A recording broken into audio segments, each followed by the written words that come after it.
تو اس رات کو اللہ تعالیٰ نے مبارک بنایا، اور حدیث پاک میں آتا ہے کہ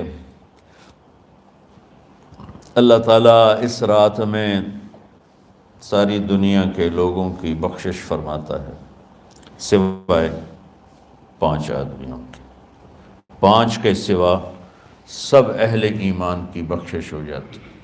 مشرک، المشرک،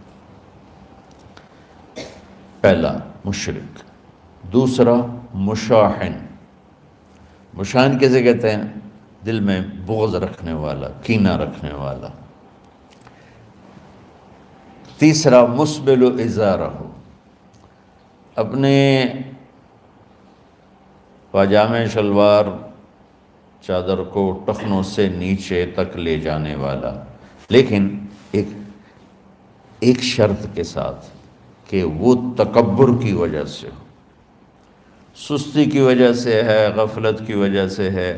چونکہ جب آپ نے ایک مرتبہ اس کے بارے میں بات کی تو حضرت ابوبکر صدیق نے کہا یا رسول اللہ، میری چادر، عرب چادر باندھتے تھے جیسے ہمارے پنجاب کا لباس چادر تھا، اب وہ کم ہو گئے، ہماری تو بزرگ عورتیں بھی اور مرد بھی سب چادر باندھتے تھے، شلوار تو کسی کو پتہ ہی نہیں ہوتا تھا ہمارے بچپن میں۔ یہ تو پھر آہستہ آہستہ جب تعلیم آئی تو شلوار دیہاتوں میں بھی اور شہروں میں عام ہو گئی۔ تو اگر وہ اس لیے لٹکا رہا ہے کہ طبیعت میں تکبر ہے، پھر اس وعید کا وہ حقدار ہے۔ اگر ویسے اس کی نیچے جا رہی ہے تو میرا مالک ایسا، وہ تو ہے ہی رحیم و کریم، ہے ہی رحیم و کریم، ہے ہی رحیم و کریم۔ صرف شلوار نیچے لٹکانے سے وہ اتنی شدید سزا دے، اگر اس کے پیچھے تکبر ہے، پھر ہے یہ۔ تکبر نہیں ہے تو انشاءاللہ وہ اس سے محفوظ ہوگا۔ تو اپنی چادر کو لٹکانے والا، لیکن بشرط تکبر۔ کتنے ہو گئے؟ عاق لوالدیہ، ماں باپ کا نافرمان۔ نافرمان ایسا کہ دکھ دینے والا۔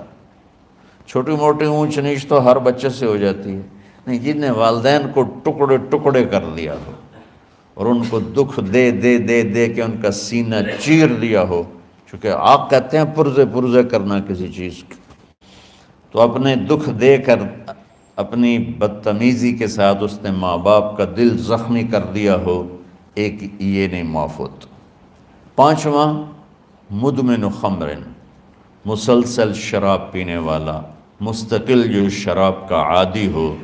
ان 5 کو مؤخر کر دیا جاتا ہے۔ معافی نہیں ہونے کا مطلب یہ نہیں کہ اللہ تعالیٰ کبھی معاف نہیں کرے گا۔ معافی نہ ہونے کا مطلب یہ ہے کہ یہ 5 ایسے گناہ ہیں کہ اس کی وجہ سے بخشش رک جاتی ہے۔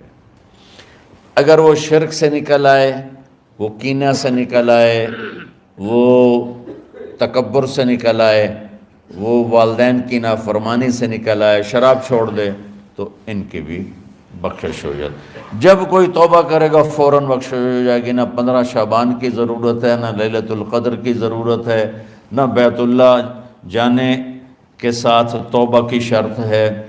جہاں بھی وہ بیٹھ کے توبہ کرے گا، جس لمحے میں کرے گا، اسی وقت اس کی توبہ قبول ہوگی اور اللہ اس کے پچھلے سارے گناہوں کو معاف فرما دے گا۔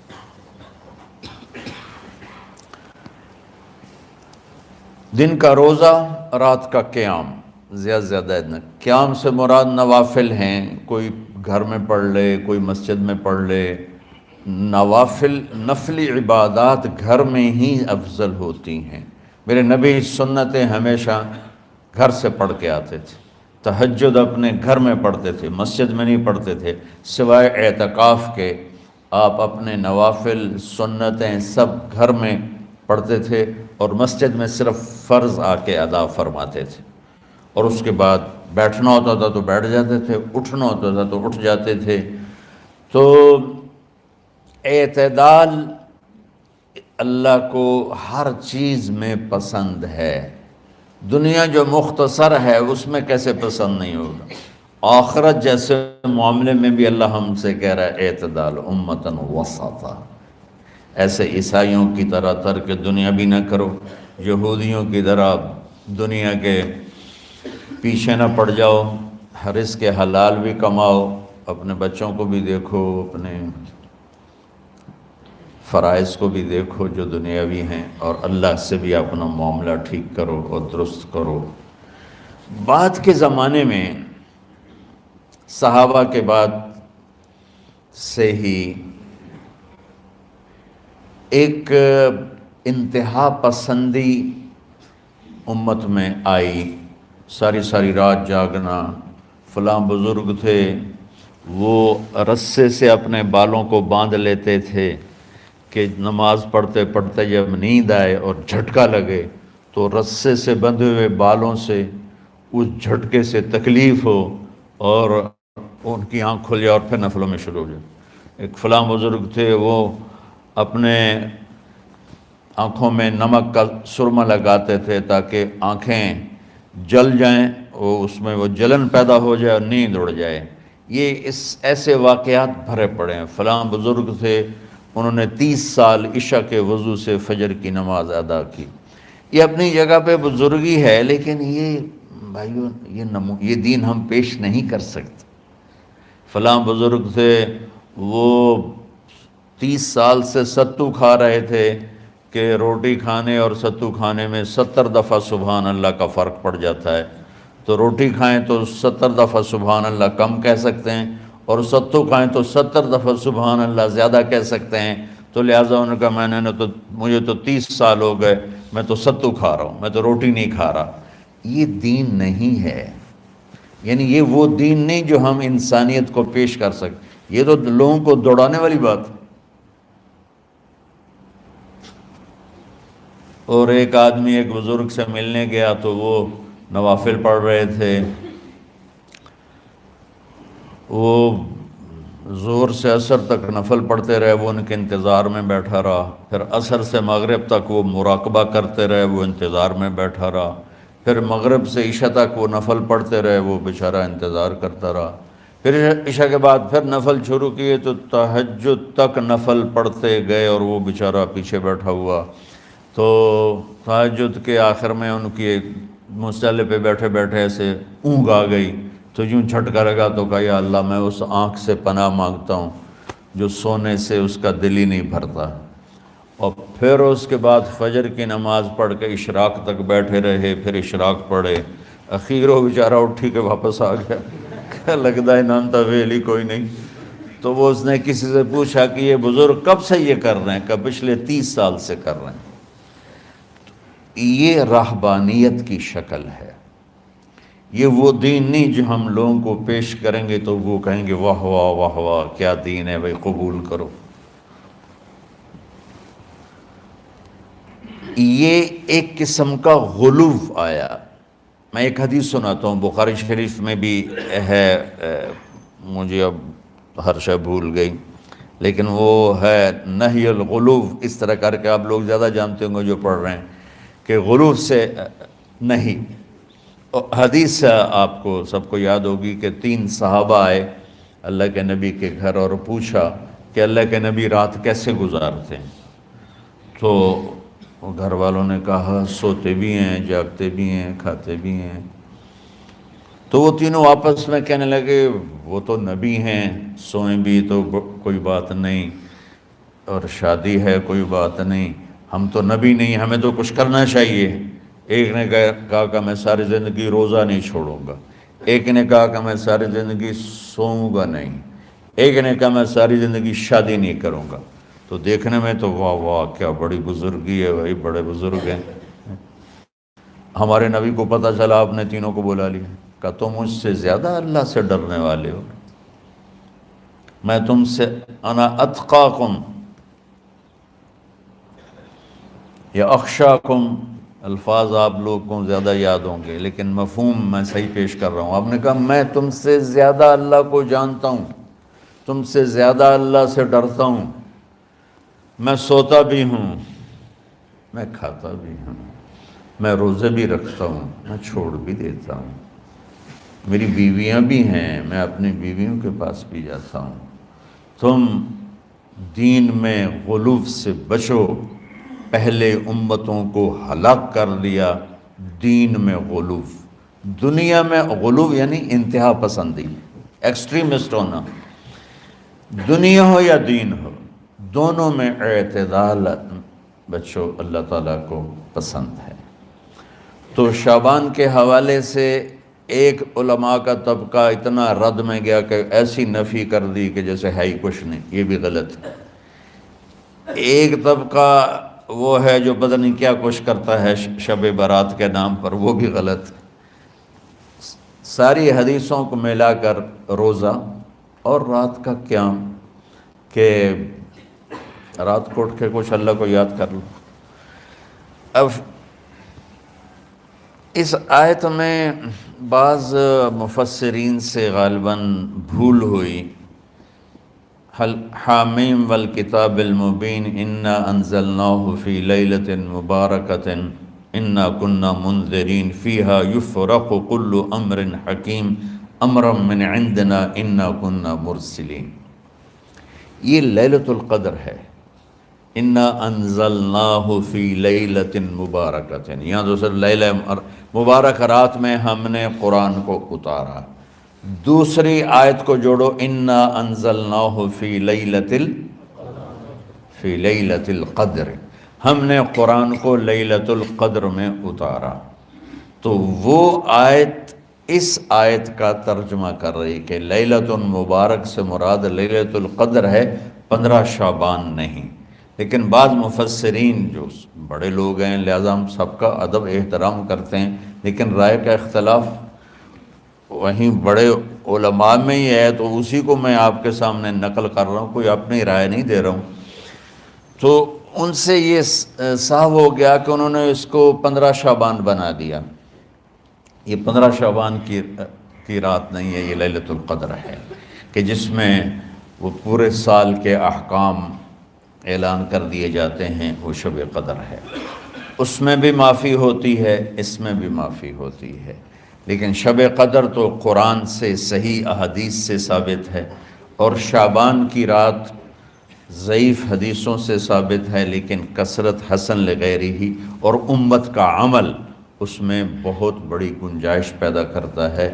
تو جو بچہ روزہ رکھنا چاہے ضرور رکھے، جو رات کو اٹھنا چاہے ضرور اٹھے، لیکن وہ اتنا نہ اٹھے کہ صبح سبق میں سویا پڑاؤ، تو ایسی عبادت نہیں چاہیے کہ آپ اپنے طلب علم جو فرض ہے اس میں آپ سوئے پڑے ہوں، تو تمہارے خراٹوں سے سبق بھی متاثر ہو رہا ہو۔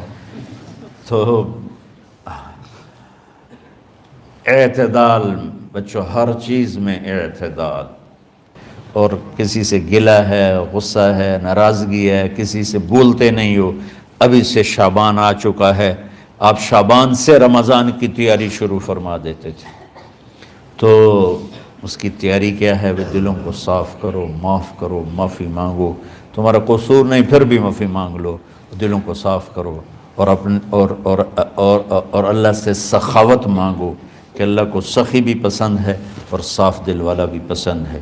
تو انشاءاللہ اگر اس طرح آپ کی تعلیمی سرگرمیاں بھی رہیں اور رمضان کا روزہ بھی ہوا اور دل صاف بھی ہوا، تو انشاءاللہ اللہ آپ کے دل کو ایمان اور علم کے نور سے بھر دے گا۔ سارے بچے اس کی نیت کرتے ہو نا؟ اللہم لک الحمد کما انت اہلہ فصلی علی محمد کما انت اہلہ۔ ہمارے اسباب و وسائل میں بہت کمی آ رہی میرے مولا، اپنی قدرت سے اپنے اس ملک کے لیے رزق کا، ہدایت کا دروازہ کشادہ فرما۔